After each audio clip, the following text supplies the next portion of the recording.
All right, guys, thank you. We'll be back with you in just about 4 minutes. Meanwhile, back to the Kawhi drama. After reports came out last week about Kawhi Leonard wanting out of San Antonio, there are rumors the Spurs will not trade Kawhi Leonard to any Western Conference team, despite his desire to be traded to the Lakers.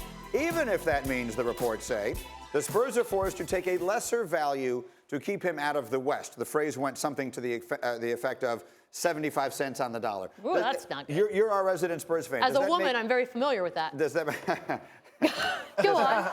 I like what you did there. Thanks, buddy. A whole other topic, but Yes. as a Spurs fan, I think it's hilarious. what do you make of that? Well, as an Italian Scorpio, I also very much understand what revenge and vindictiveness is all about. There. But that being said, they are not stupid. We are talking about the San Antonio Spurs organization from the top down, very smart and wise in the moves they've made over the years. They don't want to be responsible for giving Kawhi to a team that will then run the spectrum from here on out. However, I think that they're going to try to find the best possible deal they can get, and as a bonus, try to keep him out of the West. But they don't have to trade him, and that's what makes them have a nice position of leverage at this point in the game. I agree with you, and I have one word for this report: genius.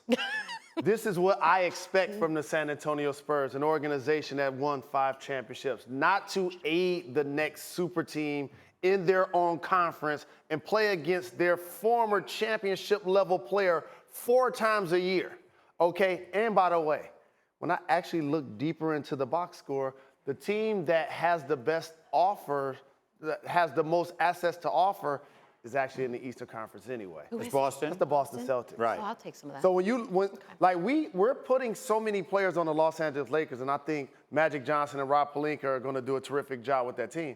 But they only have so many assets to give up. And so when you're the San Antonio Spurs, you're moving a top 3 player in the league. You have to get knockout prospects in return that you know are going to be game changers. Look, I'll say it again, and I understand fandom and I understand everything else. If you're trading Kawhi Leonard, you're starting from scratch. You have to get the best offer you can get from anywhere. Are you starting from scratch, though? Because you made it to the playoffs without him this year. I understand that, but you had 0 chance of winning a championship. So if your goal is to win a championship, you're Zero, not. Greeny. This past year, That's you seven, had. 7%. I'm sorry to say you had 0 chance to win a championship this year. Fair enough. And some of the players who you did it with are getting older and all the rest of that. I mean, you're not building a championship team around LaMarcus Aldridge at this point. So you're sort of starting all over again. Right. So to me, I don't take 75 cents on the dollar. Heck no.